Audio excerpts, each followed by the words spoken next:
다 같이 묵상기도 드리심으로 수예배로 하나님 앞에 예배하시겠습니다.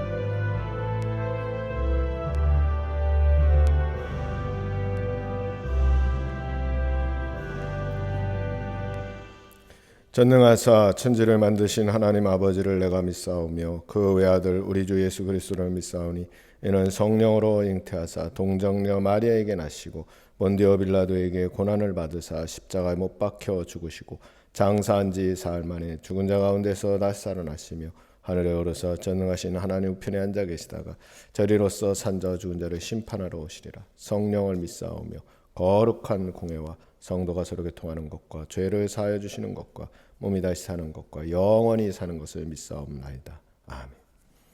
찬송 317장 찬송 1절만 찬양하시겠습니다.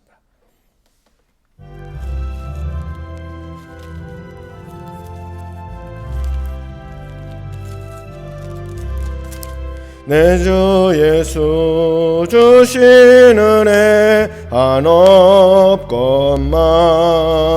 내 주 앞에 이 적은 것 다 드리니 주 예수여 내 정성을 받으소서.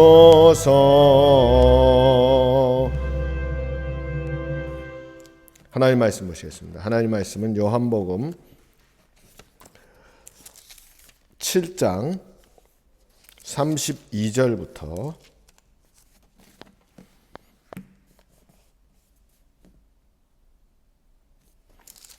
요한복음 7장 32절부터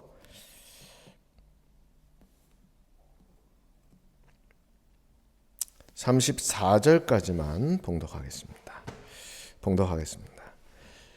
예수에 대하여 무리가 수군거리는 것이 바리새인들에게 들린지라 대제사장들과 바리새인들이 그를 잡으려고 아랫 사람들을 보내니 예수께서 이르시되 내가 너희와 함께 조금 더 있다가 나를 보내신 이에게로 돌아가겠노라. 너희가 나를 찾아도 만나지 못할 터이요 나 있는 곳에 오지도 못하리라 하시니 아멘. 오늘 이 말씀은 예수님의 이 예루살렘에서의 사역 속에서 나타났던 아주 극적인 대립의 모습을 보여주고 있습니다. 우리가 세상을 살면서 잘 기억해야 될 게 있습니다. 그게 뭐냐면 적절한 예는 아니지만 모난 돌이 정에 막는다라는 말이 있습니다. 좀 튀어나오면 사람들은 그걸 좀 싫어한다. 근데 그 모난 돌이라는 것이 꼭 특이하거나 잘못한 사람에 대한 얘기가 아니고 사실은 잘못된 사람들을 지적하는 발음일 때가 더 많을 수도 있음을 우리는 기억해야 됩니다. 오늘 예수님에 대한 이야기가 바리새인과 내게 들렸는데 그러니까 대제사장들과 바리새인들이 예수를 잡으려고 아랫사람을 보냈다. 좀 이상하죠. 왜냐? 예수님이 지금 하신 일은 법적으로 문제가 될 수도 없고 더 나아가서는 예수님의 하신 일, 과거서부터 지금 여기 예루살렘에 오시기까지 하신 일들은 대부분 약자들의 편이었고 약자들과 함께하는 것이었고 약자들을 돕는 것이었습니다. 어떻게 보면 그 시대에 권력이 없는 세상 권력이 없는 자로서 권력을 추구하기보다는 사람들의 민심을 살 수 있는 그런 행보였다고 볼 수 있습니다. 그런데 그런 예수님의 행보 중에 굳이 이들과 부딪히는 것이 있다고 한다면 바리새인과 대제사장들, 그 당시에 이 이스라엘의 종교 동시에 정치의 귀족이요 기득권층이라고 할 수 있는 이들을 향해서 너희들의 잘못이 있다. 뭐 이 정도 지적한 내용이죠. 그런데 이것을 가지고 지금 여기 권력을 가진 사람들은 옥에 넣겠다. 감옥에 넣겠다.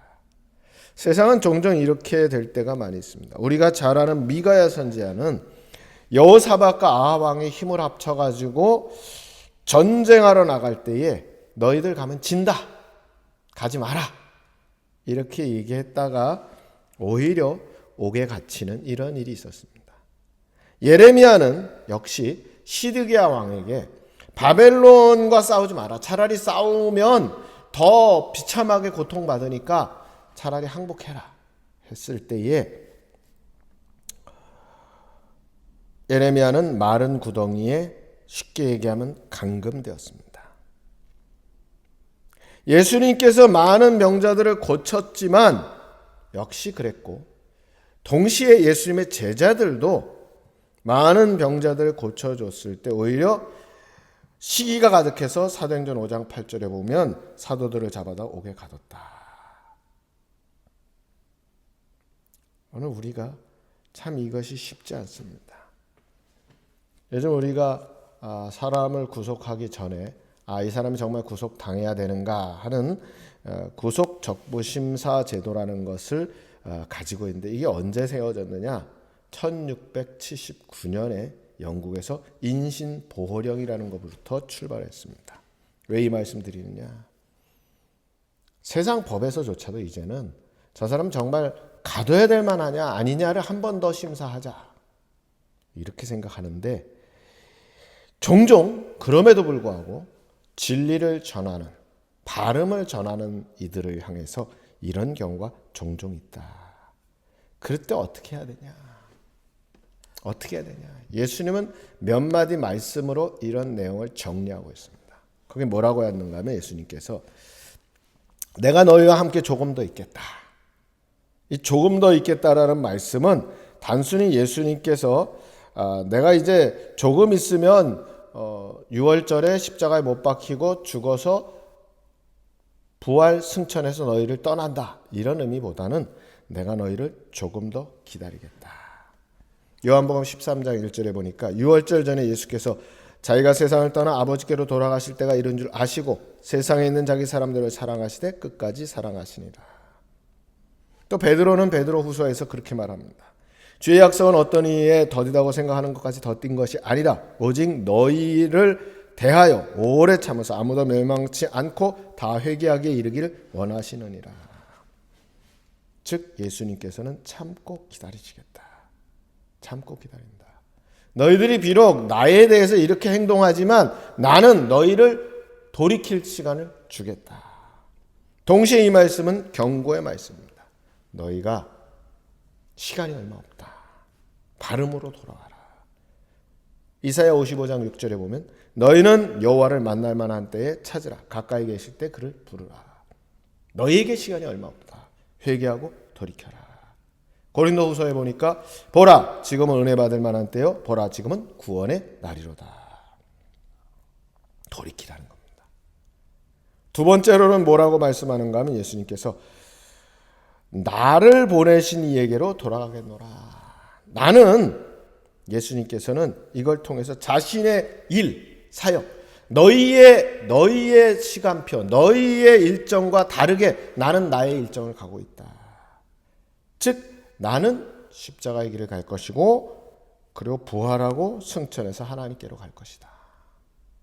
참 이게 어려운 일입니다.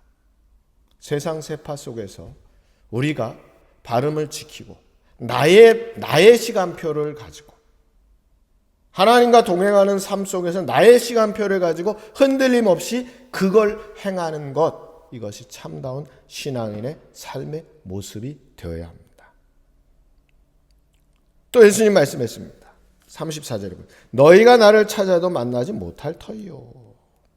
이 말씀 무슨 말씀인가 하면 책망의 말씀입니다. 그리고 이 말씀은 아주 지금 유대인들에 대한 예수님의 엄청난 경고의 말씀입니다. 왜 그런가 하면 이 말씀은 구약의 내용을 기억하게 하는 겁니다. 너희가 하나님을 만나고 싶고 찾아도 너희 죄 때문에 하나님 안 만나 주신다 하는 말씀 속에 있습니다. 잠언 1장 24절 이하에 보면 그런 말씀이 있습니다.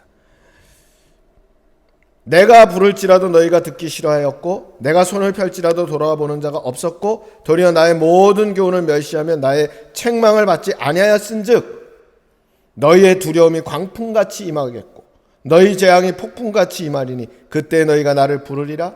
그래도 내가 대답하지 아니하겠고 부지런히 나를 찾으리라. 그래도 내가 나를 만나지 못하리니. 심지어 이사야서 1장 15절에는 이렇게 말씀했습니다. 너희가 손을 펼 때에 내가 눈을 가리우고 너희가 많이 기도할지라도 내가 듣지 아니하리니 이는 너희 손에 피가 가득함이니라. 너희가 죄짓고 피가 가득한 상태에서 아무리 많이 기도해라 내가 듣지 않겠다. 눈을 가릴 것이다. 우리가 잘 아는 미가서 3장 4절에 보면 그때 그들이 여호와께 부르짖을지라도 응답하지 아니하시고 그들의 행위에 악한 대로 그들 앞에 얼굴을 가리우시리라. 응답하지 않는다. 얼굴을 가리운다. 지금 예수님 그 말씀하는 겁니다. 너희가 지금 악을 행하고 있는데 이 악을 행하는 상황 속에서 나중에 이렇게 악을 행하는 상황 속에서 하나님께서는 기꺼이 그들에게 벌을 내리실 때 그 벌은 무엇인가 하면 그들이 필요할 때 내가 응답하지 않겠다는 겁니다. 미가서 3장 4절에 보니까 그때 그들이 여호와께 부르짖을지라도 응답지 아니하시고 그들의 행위 악한 대로 그들 앞에 얼굴을 가리우시리라. 예수님께서는 구약의 말씀을 통해서 하나님께서 이와 같이 하실 것이다. 너희가 고통당하고 괴로울 때 회개하고자 하고 하나님 앞에 나온다 할지라도 그때는 귀를 막을 것이고 만나지도 않을 것이고 응답하지도 않을 것이고 얼굴을 가리우실 것이다. 눈을 가리우실 것이다. 그러니까 너희들 회개하라는 겁니다. 마지막으로 뭐라고 했는가 하면 나 있는 곳에 오지도 못할 것이다. 주님 부활 승천해서 천국에 가시는데 거기 너희 못 올 것이다. 이 말씀 우리가 정리하면 이 시대에 우리는 어떻게 할 것이냐. 예수님 이렇게 악으로 선을 가리는 시대에 친히 예수님이 우리에게 본을 보이셨습니다. 그 본은 무엇인가 하면 그들의 잘못을 지적하는 것만 아니라 더 나가서 한 걸음 나가서 자신의 스케줄, 자신의 시간표, 주님이 원하시고 기뻐하시는 그것, 주님과 함께하는 그것을 행하시고 더 나아가서 저 천국 소망을 이루신 것처럼 우리도 거기로 나아가라는 겁니다. 오늘 우리가 이 세상은 악이 종종 선을 가로막을 뿐만 아니라 오히려 고통으로 몰아넣을 때가 있습니다. 이럴 때 우리는 그것에 흔들리지 말고 오히려 진리를 향해서 나의 시간표를 가지고 앞으로 나아가는, 그래 승리하는 우리 모두가 되기를 주님의 이름으로 축원합니다. 같이 기도하시겠습니다. 아버지 하나님, 이 시대에 우리는 진리에 서서 이 혼란한 시기에 진리로 승리하는 주의 사람들 되게 주님 역사하여 주시옵소서. 그리고 예수 그리스도의 이름으로 감사하며 기도드리옵나이다. 아멘. 찬송 568장 1절 부르시고 주기도로 예배를 마치겠습니다.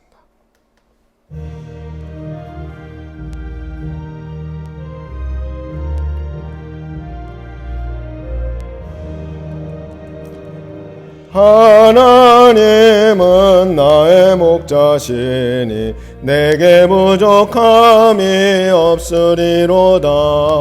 나로 하여금 푸른 풀밭에 눕게 하시며 잔잔한 물가로 인도하여 주시네. 하늘에 계신 우리 아버지여, 이름이 거룩히 여김을 받으시오며 나라의 마옵시며 뜻이 하늘에서 이루어진 것 같이 땅에서도 이루어지이다. 오늘날 우리에게 일용할 양식을 줍시고 우리가 우리에게 죄진 자를 사하여 준 것 같이 우리 죄를 사하여 줍시고 우리를 시험에 들게 하지 마옵시고 다만 악에서 구하옵소서. 그의 나라와 권세와 영광이 아버지께 영원히 싸움나이다. 아멘.